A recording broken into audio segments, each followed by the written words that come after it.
तो दोस्तों 31 मार्च 2023 को ईयर एंडिंग होने वाला है और अगर आपको अपना टैक्स सेव करना है तो उसका एक सबसे अच्छा तरीका होता है ईएलएसएस फंड्स में इन्वेस्ट करके आप अपना टैक्स सेव कर सकते हैं और उसके साथ साथ एक अच्छी इन्वेस्टमेंट भी आप लोग कर पाते हैं।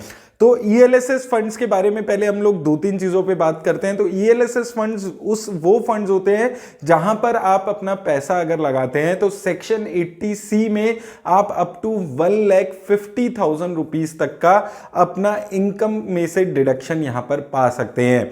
लेकिन ईएलएसएस फंड में पैसा लगाते हुए आपको दो तीन चीजें याद रखनी है। सबसे पहली चीज, अगर आप इनकम टैक्स की ओल्ड रेजिम को फॉलो कर रहे हैं तो आप यहां पर 80C में अपना टैक्स ईएलएसएस फंड से बचा सकते हैं।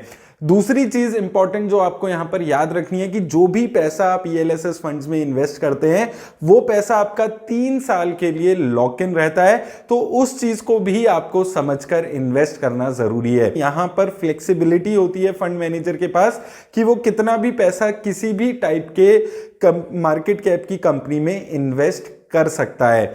अब दोस्तों अभी तक जनरली जो ईएलएसएस फंड्स मार्केट में अवेलेबल हैं वो एक्टिव कैटेगरी के ईएलएसएस फंड्स हैं, यानी कि वहां पर जो आपका पैसा है फंड मैनेजर उस पे रिसर्च करके आपका पैसा अलग अलग कंपनीज में इन्वेस्ट करता है और वहां से आप रिटर्न्स जनरेट कर सकते हो। और मेजरली अभी तक जो ट्रेंड चल रहा था तो ईएलएसएस कैटेगरी में एक्टिव फंड्स ही यहां पर चलते थे, लेकिन अब ये ट्रेंड चेंज होने लगा है। अब ईएलएसएस कैटेगरी में पैसिव फंड्स भी यहां पर आ चुके हैं, यानी कि इंडेक्स फंड्स में भी आप इन्वेस्ट करके सेक्शन 80C में अपना पैसा सेव कर सकते हैं।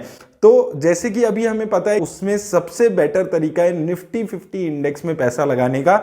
यहां पर होता क्या है कि ये फंड जो है वो आपका पैसा इंडेक्स में ही इन्वेस्ट करता है, निफ्टी 50 इंडेक्स में आपका पैसा इन्वेस्ट करता है और निफ्टी 50 इंडेक्स में जितनी कंपनीज जिस भी प्रोपोर्शन में है, कंपोजिशन में है, उसी में आपका पैसा भी इन्वेस्ट हो जाता है और जितना रिटर्न्स निफ्टी 50 इंडेक्स देता है वो उसके आसपास की ही रिटर्न्स आपका फंड भी जनरेट करता है। मेजर फर्क क्या होता है, जो एक्सपेंस रेशो आपका फंड चार्ज करता है। नावी म्यूचुअल फंड हाउस लेकर आ रहा है, ऐसा फंड लेकर आ रहा है जहां पर आप निफ्टी 50 इंडेक्स फंड में भी पैसा लगाएंगे और वो पैसा आपका सेक्शन 80C में सेव भी हो पाएगा। मैं बात कर रहा हूं Navi ELSS tax saver Nifty 50 index fund की। तो ये फंड पैसिव इन्वेस्टिंग पे आपका फॉलो करने वाला है, निफ्टी 50 इंडेक्स में ये पैसा लगाएगा और निफ्टी 50 इंडेक्स में जो जितनी कंपनीज जिस भी प्रोपोर्शन में आपके पोर्टफोलियो में वो कंपनीज आ जाएंगी। और अगर आप इंडेक्स फंड में इन्वेस्ट करते ही हैं और आप लॉन्ग टर्म के लिए इन्वेस्ट करते हैं तो आप निफ्टी 50 इंडेक्स फंड में इन्वेस्ट करने के बारे में सोच सकते हैं। अब यहां पर दो तीन फीचर्स मैं आपको बता देता हूं। मिनिमम इन्वेस्टमेंट जो है वो 500 रुपीज की अगर आपको करनी है और जो इसकी एक्सपेंस रेशो है, ये अभी तक जितने भी इंडेक्स फंड चल रहे हैं उसमें सबसे कम एक्सपेंस रेशो इसकी यहां पर है। सिर्फ 0.12% की एक्सपेंस रेशो ये फंड चार्ज आपसे करने वाला है। तो इसका एनएफओ खुला हुआ है, 14 फेब से इसका एनएफओ ओपन हो चुका है और 15 मार्च तक इसका एनएफओ ओपन रहने वाला है।